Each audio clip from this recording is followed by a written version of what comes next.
아멘. 네, 제가 개인적으로 만나본 미국 사람들은 참 긍정적이고 얼굴이 참 밝습니다. 그런 긍정적인 삶의 태도가 그들을 위대한 미국으로 만들었지 않나 그런 생각이 듭니다. 미국 사람들이 그렇게 긍정적인 태도를 가지는 데는 아마 영국의 청교도들이 영향이 컸을 것입니다. 그들이 처음 아메리카 대륙에 도착하였을 때는 그것은 황무지나 다름없었습니다. 신대륙에 대한 정보도 부족하고 질병에 시달리고 그래서 개척자들이 많이 희생하였습니다. 그러나 그들은 그런 희생을 감수하면서 하나님이 우리를 도우시면 우리는 하나님의 은혜로 모든 것을 해결해 나갈 수 있다. 이겨나갈 수 있다. 반드시 좋은 세상, 좋은 나라를 만들 수 있다는 믿음을 가지고 있었고 그 믿음이 오늘의 위대한 미국을 만들었습니다. 미국 사람들의 그런 낙천적인 태도는 오늘 우리 한국 사람들도 좀 배웠으면 좋겠습니다. 한국 사람들은 어딘가 모르게 맛이 살짝 간 것처럼 비관적입니다. 흔히 한국 사람들에게는 속에 무엇이 있다 그럽니까? 한이 있다 그래요. 그래서 노래도 오죽하였으면 민요 가운데 한 많은 이 세상을 뭐 이런 게 있잖아요. 그 소리가 간드러지는 그런 걸 들으면은 우리 한국 사람은 참 위로를 받고 그런단 말입니다. 그래서 기독교 신학에서도 오죽하였으면 한해 신학이라는 게 있어요. 민중 신학자들이 하는 한해 신학. 민중의 한을 풀어줘야 된다. 십자가가 민중의 한을 풀어줘야 된다. 뭐 그런 좀 이상한 이야기를 하고 있는 거죠. 근데 한이 너무도 가슴에 배겨 있습니다. 민초들이 힘센 사람에게 눌려서 숨을 제대로 쉴 수도 없고 눌려 지내는 바람에 그렇게 한이 맺혔다는 것이죠. 다행히도 최근에는 한에 대한 이야기를 좀 하는 것이 좀 날만큼 그렇게 빈도가 많지가 않습니다. 나라가 발전하고 경제 성장도 하고 민주주의도 되고 지 하고 싶은 말 마음대로 떠드는 세상이 되니까 어떻게 또 한을 좀 푸는 것 같아요. 그래서 그런지 이 한에 대한 이야기는 요즘은 별로 많이 말을 하는 것 같지 않는 것 같아요. 그렇죠? 그런데도 한국 사람들은 그 천성적으로 타고난 조상 대대로 흐르는 그 피가 있어서 비관적이에요. 비관적. 가게에 흐르는 저주라는 말이 어떤 수십 년 전에 책을 써가지고 인기를 얻었는데 신학자들이 거기에 호되게 비판했죠. 그러나 저는 가게에 흐르는 저주가 있어요. 우리 조상 대대로 흐르는 저주가 있어요. 그 문화 전통 속에서 그것이 흘러가는 비관적인 태도. 나는 하면 안 될 거다. 나는 하면 안 될 거다. 나는 재수가 없는 놈이기 때문에 뒤로 자빠져도 코가 깨질 것이다. 뭐 이런 비관적인 태도가 있어서 이 대한민국 사람들이 이렇게 자살이 많지 않은가, 많은 것이 아닌가 그런 생각이 듭니다. 그런 점에서 우리는 미국 사람들의 그런 긍정적인 태도를 본받아야 됩니다.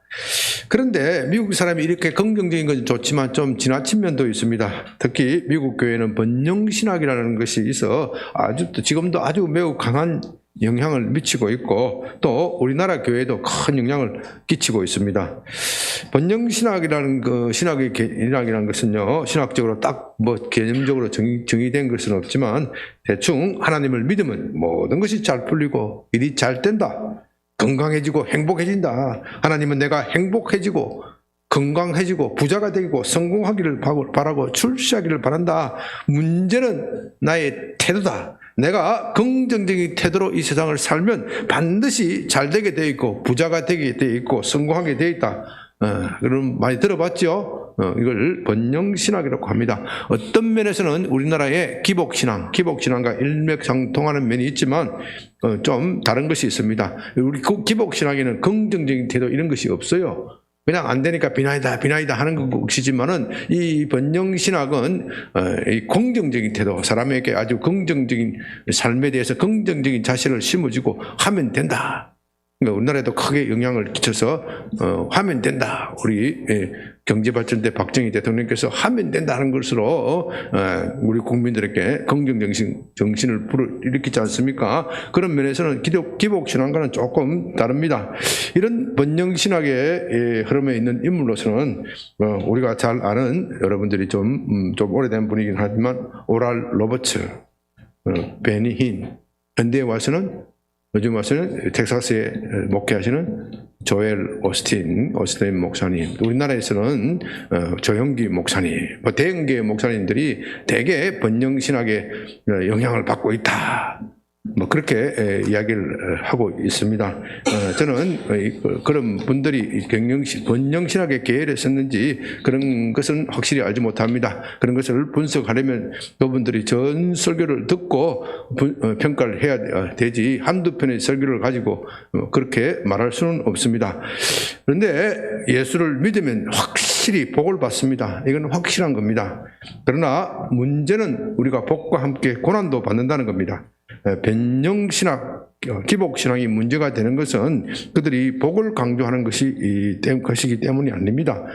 기독교는 복을 주는 종교입니다. 그러나 복과 함께 고난도 받습니다. 이것을 함께 말해야 합니다.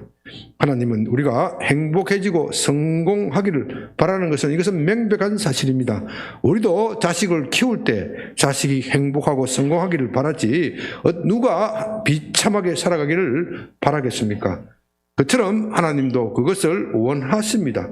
문제는 그것만 주장하면서 고난에 대해서 말하지 않는다면 비성경적인 오류에 빠진다는 사실입니다. 우리는 복과 함께 무엇도 받는다고요? 고난도 함께 받습니다. 이 둘은 언제나 함께 말해야 합니다. 그러므로 우리는 이 둘 사이에 균형을 취해야 합니다. 복을 너무 강조하여 고난을 약화시키서도 안 되고 또 고난을 너무 강조해서 성도들을 비관적인 태도로 사는 삶, 그렇게 만들어서도 안 됩니다. 우리는 늘 그렇게 한쪽으로 치우치기 쉽습니다. 균형을 취한다는 것이 늘 어려운 문제입니다. 그런데요, 복의 문제는 다루기가 쉽습니다.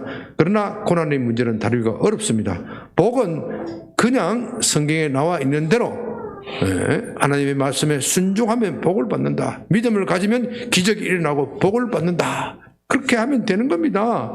그러나 고난의 문제는 그런 차원에서 말할 수 있는 성질이 아닙니다. 삶은 언제나 복잡한 겁니다.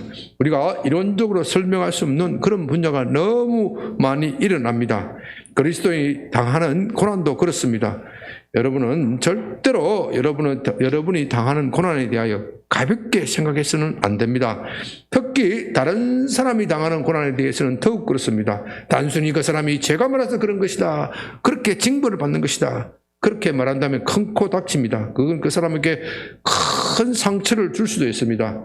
이런 점에서 오늘 본문은 우리에게는 매우 귀한 것입니다. 이제 말씀을 잘 들어서 어떤 고난이 와도 흔들리지 않는 신앙을 가지는 여러분이 되시기를 바랍니다. 아멘.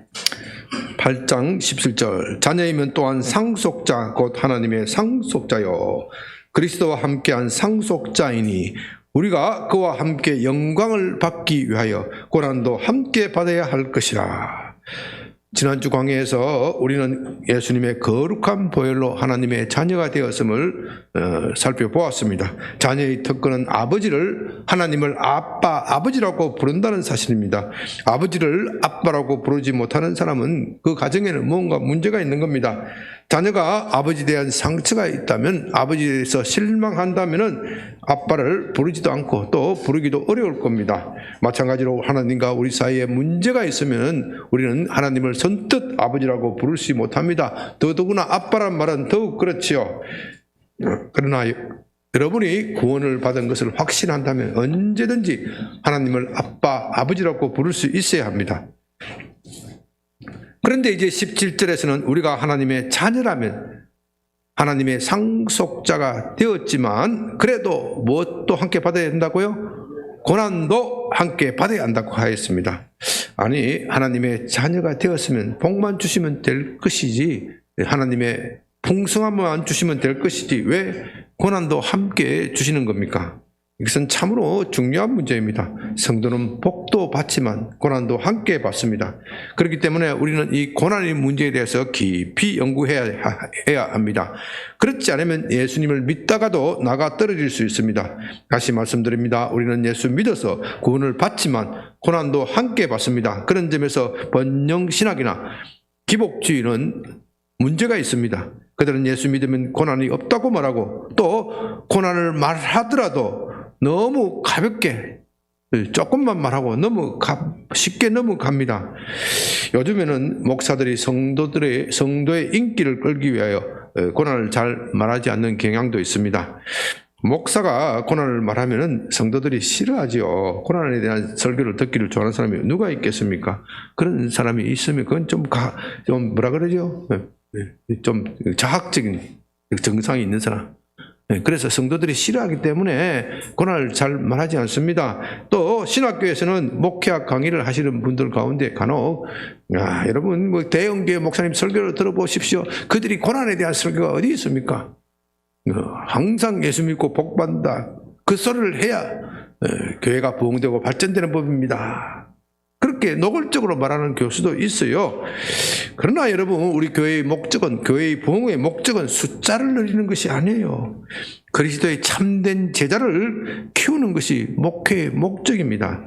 주님은 마태복음 28장 20절에서 제자들에게 주님의 말씀을 가르쳐 어떻게 해요? 지키게 하라.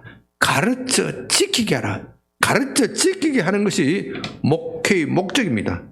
그렇기 때문에 올바른 목사라면 반드시 고난도 함께 말해야 합니다. 그렇지 않으면 사꾼이고 거짓 목사, 거짓 선지자가 될 수 있습니다. 그러므로 번영신학이나 기복신학에 너무 몰입된 목사는 스스로 조심해야 합니다. 그건 자신뿐만 아니라 전체 성도들을, 전체 교인들을 함께 지옥으로 끌고 가는 수도 있습니다. 그렇기 때문에 우리는 이런 문제에 대해서 늘 조심해야 하고 또 성도들도 분별해서 드려야 합니다. 물론 우울증에 걸린 환자처럼 매일 고난만 말하는 그것도 문제입니다. 어떤 목사님은요, 너 매일 고난만 이야기해. 거기에 가보면 맨날 고난만 이야기해. 그것도 피곤한 일이야. 그렇지만 참된 그리스도인이 목사라면 성도가 당하는 고난을 말해야 합니다. 그래야 성도들이 어떠한 고난이 오더라도 그것을 견디고 마침내 승리할 수 있기 때문입니다. 이제 성도들이 고난을 받는 이유에 대하여는 여러 가지로 말할 수가 있습니다. 고난은 너무나도 복잡한 문제이기 때문에 여러 가지로 말할 수 있습니다. 특별히 말세는 무슨 때라 그랬죠? 말세는 무슨 때라 그랬죠? 고난의 때라 그랬어요. 말세는 고난의 때이기 때문에 말세와 관련한 고난은 또 복잡하고 어렵습니다. 오늘은 말세에 대한 고난이 아니라 성도들이 일상의 삶에서 일상의 삶 속에서 당하는 고난의 문제를 중점으로 다루는 겁니다. 이 고난의 원인은 여러 가지가 있지만 저는 이 세 가지로 정리해서 말씀드립니다. 이 세 가지 속에 모든 것이 다 포함되어 있다는 뜻은 아니고요. 적어도 이 정도는 알아야 한다. 이 정도는 알면은 여러분들이 당하는 고난의 문제에 대해서 90% 이상은 답을 찾을 수 있을 것이다. 나머지 10%는 매우 고난도의 문제이기 때문에 저와 여러분이 별도의 상담이 필요하고 별도의 연구가 필요한 겁니다. 자, 첫째 잘 메모를 했어요. 첫째의 원인은 우리의 죄로 인한 징계입니다. 둘째는 우리에게 상을 주시기 위한 것이고요. 세 번째 이유는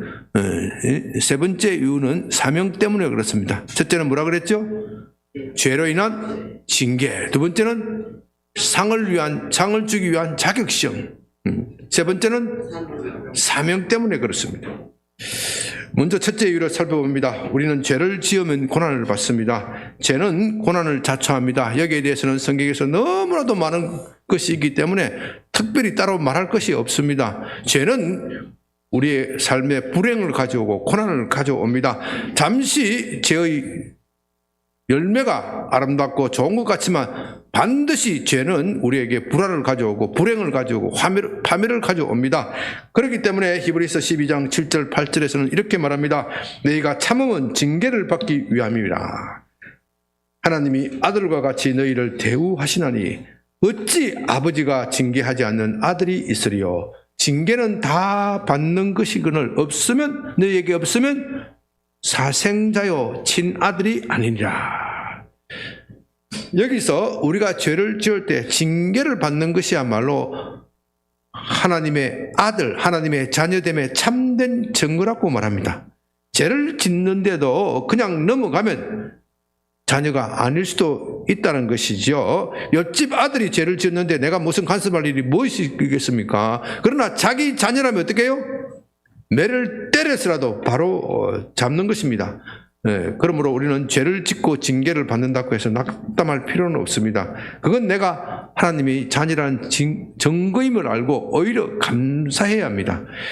그런데요, 삶은 참 복잡하기 때문에 우리가 죄를 지을 때 징계가 즉시 오지도 않고 또 1대1로 대칭하여 오지도 않는다는 겁니다.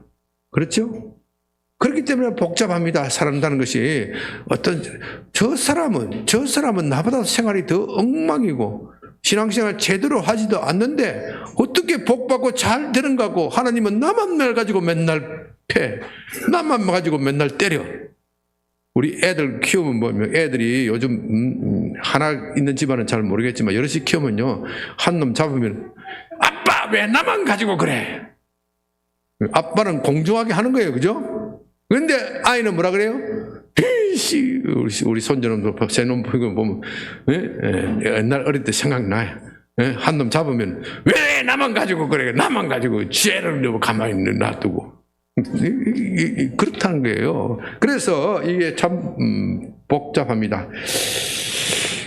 이런 의무는 우리만 가진 것이 아니고 구약시대 선지자 하박국도 그런 의무를 가지고 하나님께 질문합니다.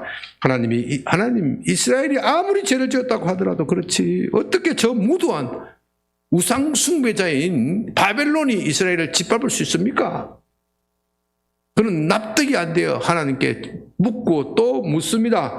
여기에 대한 하나님께서 답변하시는데요. 그것을 하박국서를 다 이야기할 시간은 없고 간단하게 말하면은 너는 지금 모른다. 내가 지금 얼마나 공정하게 하고 있는지 너는 지금 이해를 못한다. 그러나 때가 되면 다 알 것이다.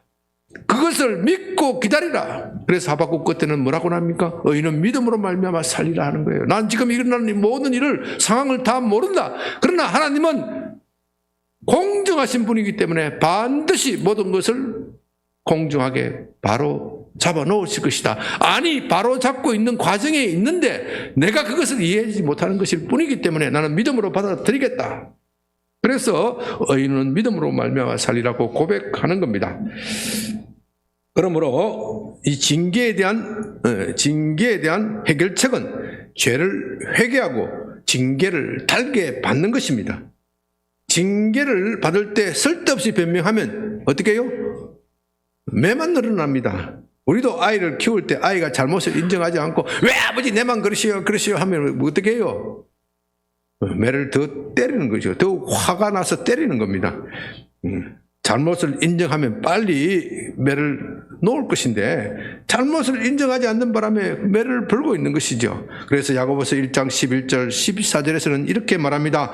사람이 시험을 받을 때 내가 하나님께 시험을 받는다 하지 말지니 하나님은 악에게 시험을 받지도 아니하고 친히 아무도 시험하지 아니하시느니라. 오직 각 사람이 시험 받는 것은 자기 욕심에 끌려 미혹됨이니라. 내가 하나님께 죄를 지어서 징계를 받는데 이 시험이 하나님께로 온 것이다 그렇게 말하지 말라는 겁니다. 물론 그 하나님께 온 거 맞지요. 하나님께 온 것이 아닌 것은 아무것도 없어요. 그 지가 매를 자초했으면서 왜 그 원인을 하나님께 돌리느냐. 자기 변명하지 말라는 거예요. 자기 변명하지 말라는 거예요. 그렇게 자기 변명하면 고난만 길어지고 매만 더 세집니다. 그렇기 때문에 우리가 죄로 인하여 고난을 당하면 철저하게 회개하고 돌이켜야 합니다. 그렇게 회개하고 돌이킬 때 하나님께서는 매를 그치시고 다시 복을 주실 것입니다.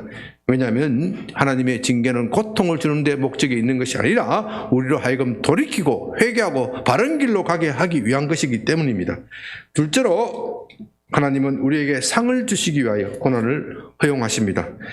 사람이 상을 받기 위해서는 상을 받을 자격이 있습니다. 자격을 테스트하지 않고 상을 줄 수는 없습니다. 고난은 그 자격 시험입니다.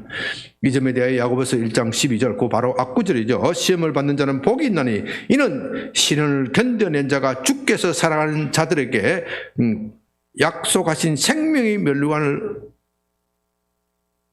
얻을 것이기 때문이라. 그러니까 12절에서는 이 시험을 하나님께서 주신다고 이야기하고 오는 것이고, 13절에서는 뭐라 그래요? 그 앞부분 11절에서는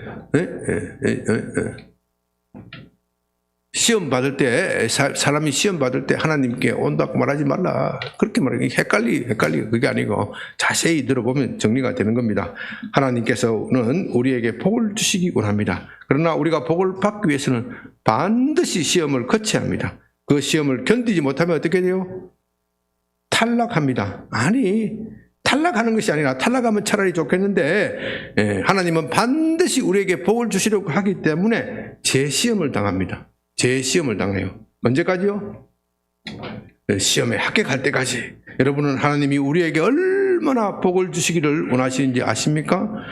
여러분이 복을 받지 않으려고 하여도 하나님은 기필코 복을 주시고자 합니다. 왜냐하면 여러분은 하나님의 자녀이기 때문입니다. 아버지라면 자식에게 그렇게 하는 겁니다. 그렇기 때문에 하나님은 여러분을 시험하십니다. 끊임없이 시험하십니다. 여러분이 복을 받을 자격이 있는지 없는지 계속해서 확인하고 시험하십니다. 자격도 안 되는 사람에게 복을 주면 하나님은 마귀에게 조롱당할 것입니다. 그는 하나님이 불공정하다, 그렇게 불평불만할 것입니다. 하나님은 그런 소리를 들으면 가장 자존심이 상하십니다. 물론 하나님은 마귀의 이런 조롱에 개의치 않는 분입니다. 마귀 따위가 어떻게 감히 하나님을 조롱할 수 있겠습니까? 그러나 하나님은 공의로우신 분입니다. 불공정한 것은 하나님의 속성상 차마 보지 못합니다. 그래서 우리를 시험하시는 겁니다. 그렇게 하심으로써 세상에 내놓고 이 사람이 이렇게 시험을 통과했으니 복을 주시는 것이다, 그렇게 세상에 대하여 데몬스트레이션을 하는 겁니다. 그러므로서 자기의 영광을 나타내는 것이죠. 욥이 바로 그런 사람의 대표적인 예입니다. 욥은 아무 죄도 없이 고난을 받았습니다. 그 이유는 하나님은 욥에게 복을 주시기를 원하셨기 때문입니다. 그러므로 여기에 대한 해결책은 야고보서 1장 12절의 말씀대로 시련을 견뎌내는 것입니다. 너무 힘들면 아빠, 아버지라고 부르는 것이죠. 그렇게 하면 하나님은 우리에게 힘을 주셔서 시험을 통과하게 하십니다.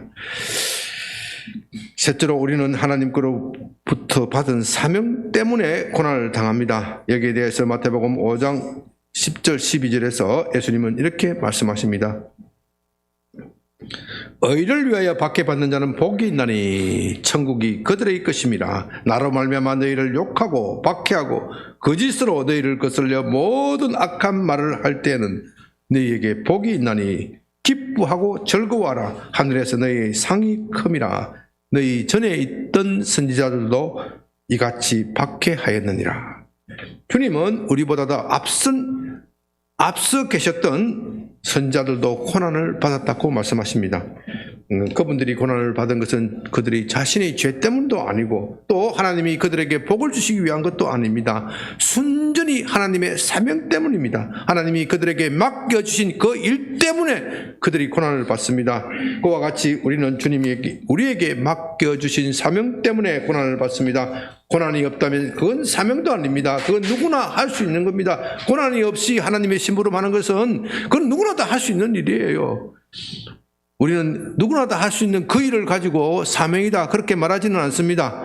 그러나 우리 힘으로서는 도저히 감당하기 버거울 정도로 힘든 일임에도 불구하고 우리 마음속에 반드시 그것을 해야 한다, 그런 불타는 마음이 있다면 그건 사명입니다. 정말이지 우리는 우리 주님이 우리에게 주신 사명 때문에 고난을 받습니다. 왜냐하면 이 세상은 그것을 싫어하기 때문입니다. 세상은 언제나 하나님이 하시는 일을 싫어합니다. 그래서 세상은 하나님과 원수가 된다고 말합니다. 세상이 왜 하나님을 미워합니까? 서로 가치관이 다르기 때문입니다. 미가서 6장 8절에서 사람아 주께서 선한 것이 무엇임을 내게 보였나니 여호와께서 내게 구하시는 것은 정의를 행하며 인자를 사랑하며 겸손하게 내 하나님과 함께 하는 것이 아니냐. 하나님이 우리에게 원하시는 뜻 세 가지를 정리하여 말씀하십니다. 오직 정의를 행하고 사람을 사랑하고 인자를 사랑하고 겸손히 내 하나님과 동행하는 것, 이 세 가지를 딱 정리하여 말씀하십니다. 그런데 이 세상은 이 세 가지를 싫어합니다. 싫어하는 정도도 끔찍이 싫어합니다. 첫째로 우리가 주님은 정의를 행하는 것을 사랑한다고 하였습니다. 여러분 이 세상 정치를 보십시오. 정치하는 사람들 모두 다 지금 정치의 계절인데 다 정의롭게 하겠다. 내가 때리면 나라를 공정하게 다스리겠다. 공평하게 하겠다. 입으로는 정의를 말하면서 실제로는 자기의 정파적 이익을 말합니다. 공정심사 이렇게 하는데요. 네, 자기가 떨어지면 정의롭지 못한 것이고 자기가 당첨되면 뭐예요? 정의로운 것이고 다 그렇게 이야기해요. 그러니까 헷갈리고 혼돈스러운 거예요. 내가 볼 때도 공천위원도 문제가 있고 공천 받는 사람들도 지원하는 사람들도 다 자기 이익만 추구를 하는 겁니다. 차라리 그들이 말해서 정의란 말을 하지 않았으면 좋겠습니다. 그래서 국민의힘에는 국민이 없고 민주당에는 민주주의가 없고 정의당에는 정의가 없다. 그런 말이 나도는 겁니다. 세상은 사랑을 싫어합니다. 자기만을 사랑하는 것을 좋아하지 남을 사랑하라, 이웃을 위해 헌신하라 그런 말을 듣는 것을 싫어합니다. 남을 사랑하는 것 같지만 사실은 자기를 사랑할 뿐입니다. 그래서 이 세상 어디에도 사랑이 없고 세상이 메말라서 우는 사람이 그렇게 많은 것입니다. 또한 세상은 하나님과 겸손히 동행하는 것 그 자체를 모릅니다. 우리 중에 누가 그런 삶을 살아가는 사람이 있다면 너는 왜 그렇게 답답하게 살아? 그렇게 조롱합니다. 좀 현대인이라면 멋있게 재미있게 즐겁게 살아야 되지. 왜 그렇게 답답하게 살아? 지성인답게 살아야지. 그렇게 말합니다. 그렇기 때문에 우리는 이런 세상의 조류와 거슬려 살아야 합니다. 바로 그것 때문에 우리는 고난을 당합니다. 직장에서 주님의 뜻대로 살려고 하다가 왕따를 당할 수도 있습니다. 요즘에는 공무원 사회가 많이 깨끗했지만 불과 몇십 년 전만 하더라도 제가 젊었을 때 검사 생활을 할 때만 하더라도 공무원 사회 전체 조직이 부패하였습니다. 그런 것을 많이 보았습니다. 현장에서 일하는 공무원들, 허가 관계 내주는 공무원들, 또 세무 공무원들, 흔히 말하는 업자로부터 돈을 받아서 자기만 먹는 게 아니에요. 자기만 먹는 것이 아니고 위에서 상납을 합니다. 제가 키르기스탄에서 가서 세관에서 걸렸어요. 세관에서 걸리니까 우리 선교사님이 돈 몇 푼 주시면서 제가 알아서 해결하겠습니다. 그럼 몇 푼 주고 해결하더라고요. 그 나중에 그 양반이 제가 이제 검사 신분인 줄 알고 제가 일단 검찰청에 가는 줄 알고 탁 와서 정중하게 말하셔서 제가 혼자 먹는 게 아닙니다. 저 혼자 먹는 게 아닙니다. 뭐라고 탓하겠어요. 참 세상이 그런 겁니다. 그런 조직 사회에서 나는 예수 믿기 때문에 뇌물을 받지 않겠다, 뇌물 나눠 먹지 않겠다, 그렇게 나오다가 직장에서 왕따를 당하는 겁니다. 여기에 대한 처방은 고난을 당하더라도 기죽지 말라는 겁니다. 오히려 기뻐하고 즐거워하라는 겁니다. 왜냐하면 우리가 받을 상급이 크기 때문입니다. 그런데 현실의 세계는 우리가 생각하는 것보다도 훨씬 복잡합니다. 이론적으로는 고난의 원인을 이 세 가지 정리하여 이건 죄 때문이다, 이거는 자격시험이다, 또 이거는 사명이다, 그렇게 말할 수도 있지만, 그렇게 구분할 수도 있지만 현실의 세계에서는 그것들이 복합적으로 나타나기 때문에 구분이 쉽지 않다는 겁니다. 그렇기 때문에 이것을 지나치게 구분하려고 하는 것도 경계해야 합니다. 그런 것에 너무 집중하면 다른 사람을 정죄하거나 자기 변명에 빠질 수도 있습니다. 또 자기 지식을 자랑하는 것으로 변질될 수도 있습니다.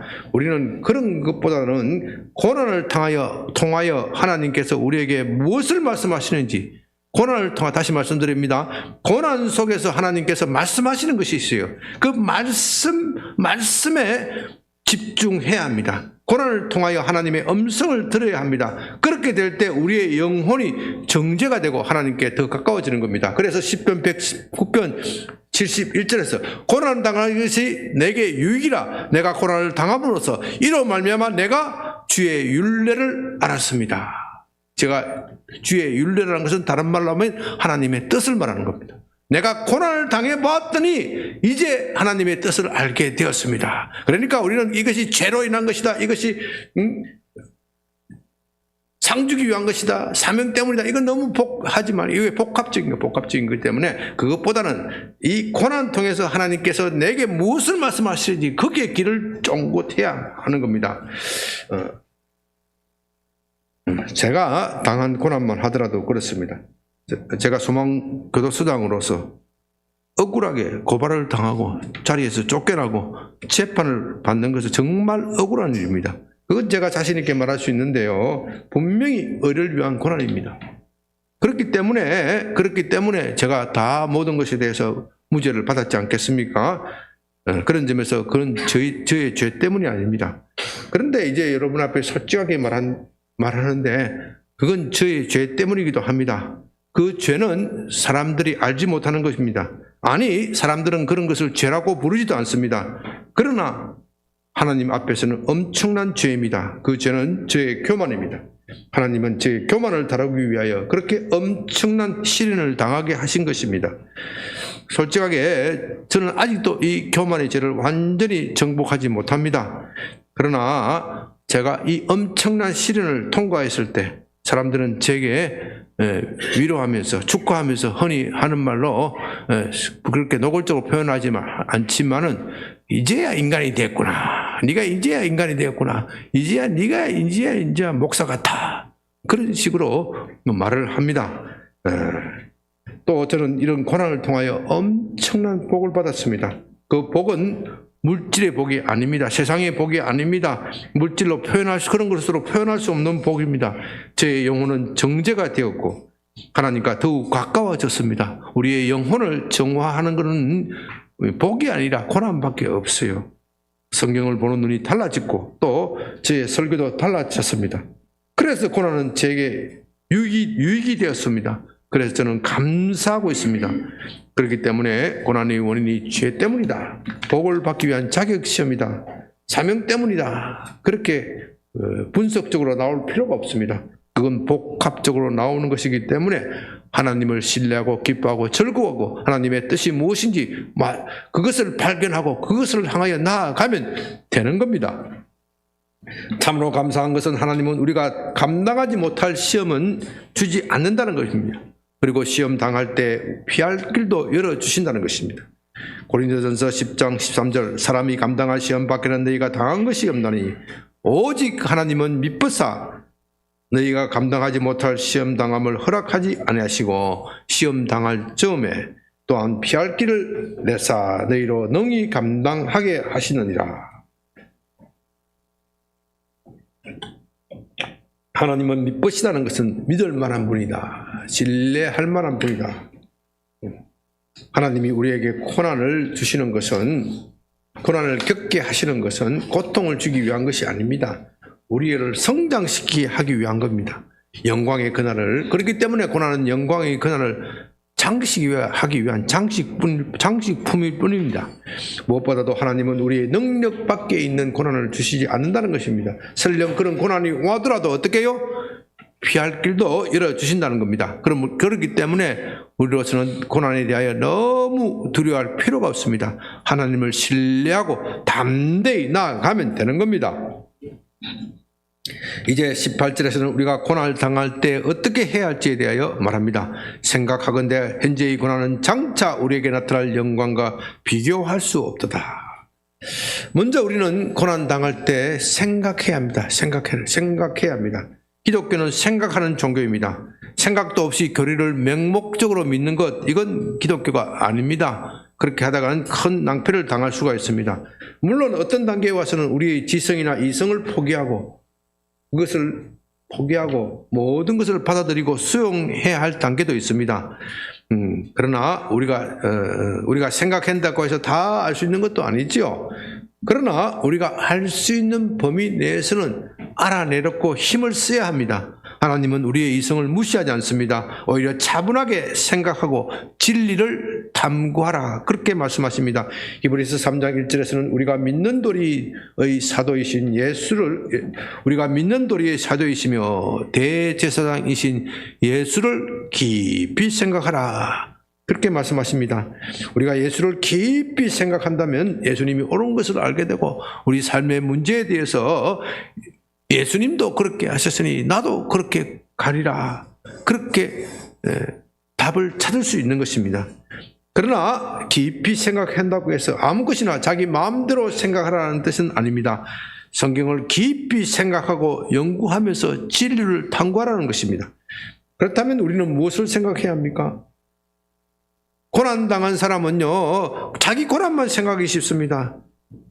그러면 실패하는 겁니다. 고난이 더 커지는 겁니다. 그것을 생각하지 말고 무엇을 생각할까요? 고난 뒤에 오는 영광, 상을 생각하라는 것입니다.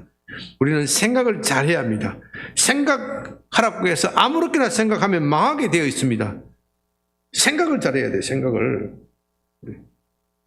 고난당하는 사람이 자기가 당하고 있는 고난만 생각하면 전혀 도움이 되지 않습니다. 어떤 사람은 고난을 당하면서요, 지금 당하는 고난만 생각하는 것이 아니라 과거에 고난당한 것도 되씹는 사람이 있습니다. 자고를 돌아보면, 사람의 인생에 있어서 돌아보면 하나님이 때로는 고난도 주셨고 때로는 상도 주셨고 복도 주셨는데, 고난당할 때 상 주시고 복 주신 것을 기억해야 되지, 과거에 고난당한 것만 생각하는 사람이 있어요. 그러면 실패하는 겁니다. 실패하는 것. 그러면 그렇지, 하나님은 한 번도 내게 좋은 일을 해주신 일이 없어, 나는 뒤로 자빠져도 코가 깨지는 사람이야. 하나님은 언제나 내 기도에 응답하지 않으셔. 언제나 나를 외면하고 계셔. 그렇게 생각하면 있는 믿음도 어떻게 해요? 도망가는 겁니다. 그건 절대로 생각하는 것이 아닙니다. 우리는 성경의 말씀을 읽으면서 생각해야 합니다. 그런 점에서 성경은 하나님께서 우리에게 보내신, 예수님께서 우리에게 보내신 연애 편지다. 지난주에 성령이 약혼 바지다, 그렇게 말씀드렸죠. 성경은 하나님, 예수님께서 우리에게 보내는 연애 편지입니다. 우리는 예수님과 결혼하였습니다. 결혼함으로써 예수님께서 우리에게 약혼 반지도 끼워주시고, 내가 또 멀리 가니까 멀리 가서 편지를 써서 나는 지금 잘 있으니까 언제 꼭 돌아갈 거니까 잘 기다리고 있어, 이렇게 하는 연애 편지에 내가 너를 얼마나 사랑하는 줄 알아? 우리는 이 약혼 반지를 보고 성령의 인도하심을 받고 또 받아서 그 성경의 말씀을 읽으면서, 그렇지, 예수님께서 나를 이렇게 사랑하고 기다리시는구나, 그렇게 위로를 받으면서 이 고난을 참아나가는 겁니다. 예수님은 마태복음 25장에서 우리가 받게 될 천국의 영광, 천국을 대하여서 열처녀의 비유를 들어서 설명하십니다. 여러분은 이 열처녀의 비유를 잘 아실 것입니다. 유대인들의 결혼식은 주로 밤에 한다고 합니다. 이제 10명의 처녀들이 신랑이 오기만 기다리는데, 미련한 5명은 어떻게 해요? 덕만 가지고 기름을 준비하지 않았습니다. 밤중에 결혼식을 올리니까 덕이 있어야 돼요. 덕만 가지고 기름을 준비하지 않았습니다. 신랑이 온다는 소리를 들을 때 등불에 어떻게 해요? 불이 꺼졌습니다. 신랑을 맞이하지를 가지 못하고 어떻게 해요? 기름집에 그때서야 기름 사러 갔습니다. 그런데 문이 닫히고 결혼식에 참여하지 못합니다. 그러나 슬기로운 다섯 처녀는 등과 기름통도 준비합니다. 신랑이 더디 오더라도 언제든지, 이 밤이 끝날 때까지 오더라도 언제든지 맞이할 준비를 하고 마침내 신랑과 함께 결혼식장에 들어갑니다. 여러분, 이 부위에 대해서 참 오해가 많아요. 이 부위가, 사람들이 대개 이 부위에 대해서 관심을 가지는 것은 기름통이 뭐냐, 기름통에 등불 말고 기름통이냐, 그거 자꾸 연구하는데, 그거 주님이 기름통이 뭐다 그 설명하려고 한 게 아니에요. 이 비유는요, 신랑이 오는 때는 신부가 결정하는 것이 아니고 신랑이 결정한다. 신부는 자기 이 등에 있는 이 기름, 등에 있는 이 기름 떨어질 때까지 신랑이 올 거다. 그렇게 생각한 거예요. 이 미련한 처녀는. 슬기로운 처녀는 뭐예요? 아니다. 이 기름이 떨어질 때까지 못 오실 수도 있으니까 이 밤이 다 새도록 기름 준비를 하겠다. 주도권을 자기가 주는 것이 아니라 누구에게 넘기는 거예요? 신랑에게 넘기라. 신랑이라. 그래서 주님께서 말씀하시기를 그날과 그 시는 나도 모른다. 천사도 모른다. 오직 하늘에 계신 아버지만 아는 것이다. 그런데 이 미련한 사람들은 그 때를 알려고 자꾸 노력을 해요. 때를 알면은 기다리는 게 아니지. 우리 신앙이 주님이 가까이 올 때가 가까웠다. 그 때까지만 허락하셔. 주님이 우리가 아는 것은 그 때까지만 허락하셔.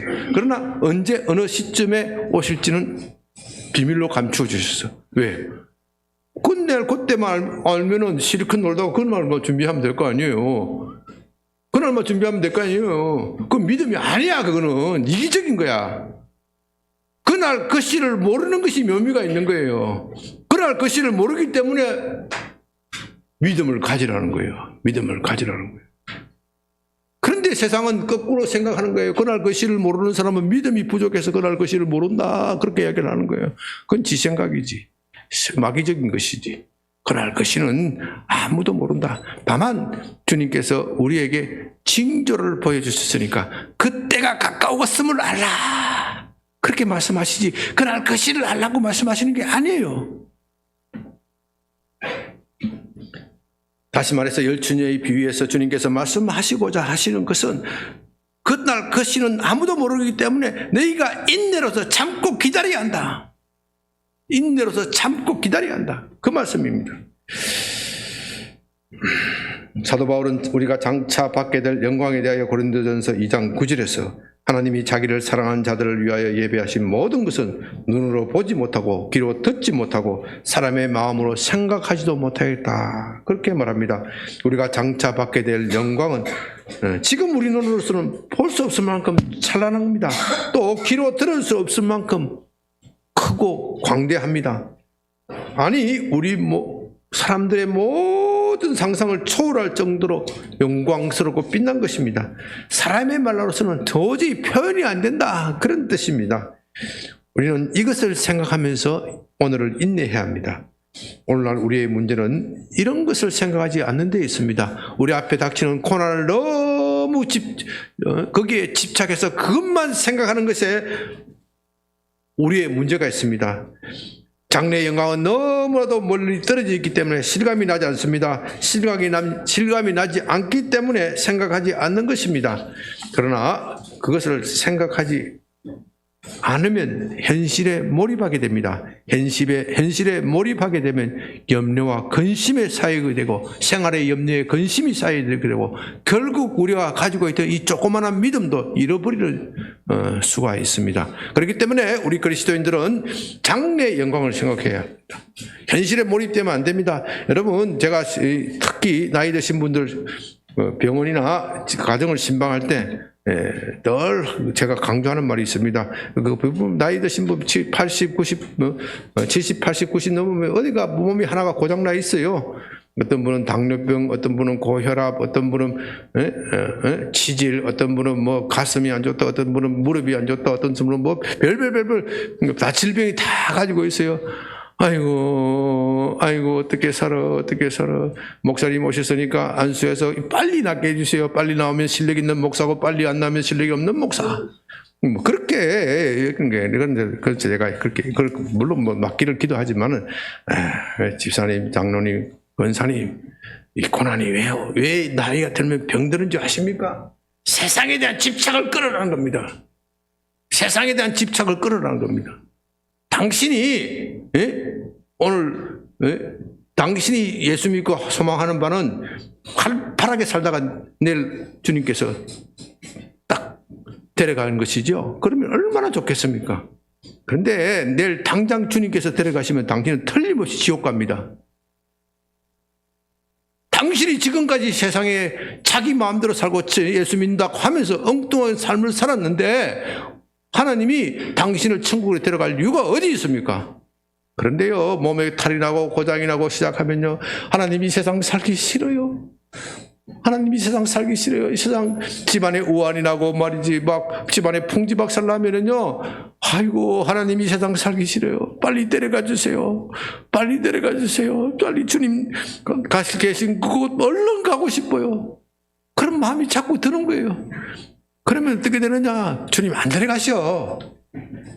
주님 안 데려가시고 우리 고장난 그 몸도 고치시오. 야, 사명해라, 사명. 너 사명 다해야 올 거 아니야. 그렇게 말씀하시는 거예요.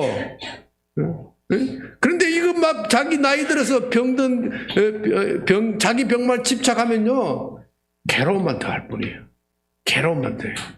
자기 병을 보지 말고, 하나님, 제 남은 생이 얼마 남지 않았습니다. 주님께 많이 드려야 되는데 내 요것밖에 못 드립니다.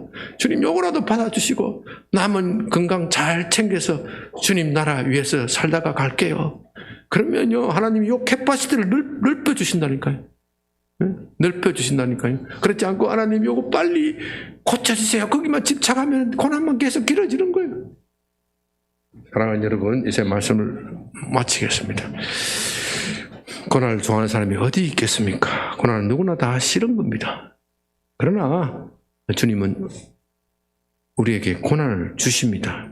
그것은 우리에게 고통을 주기 위한 것이 아니라 우리의 유익을 위한 것입니다. 무엇보다도 우리는 고난 뒤에 큰 상급이 기다리고 있습니다. 그것을 바라보면서 오늘의 고난을 이기고 기뻐하고 즐거워하는 여러분이 되시기를 바랍니다. 아버지 하나님 감사합니다. 정말 성도가 당하는 고난에 대해서 설교하기 어렵고 또 듣기도 쉽지 않습니다. 그러나 주께서 은혜 주셔서 우리가 고난 당하면서도 주님께서 그것이 우리를 사랑하는 표시임을 믿게 하심을 감사드립니다. 이제 감사함으로 고난을 받아들이고 고난 속에서 주님이 우리에게 무엇을 원하는지 주님의 음성을 듣게 하여 주시옵소서. 예수님 이름으로 기도드립니다. 아멘.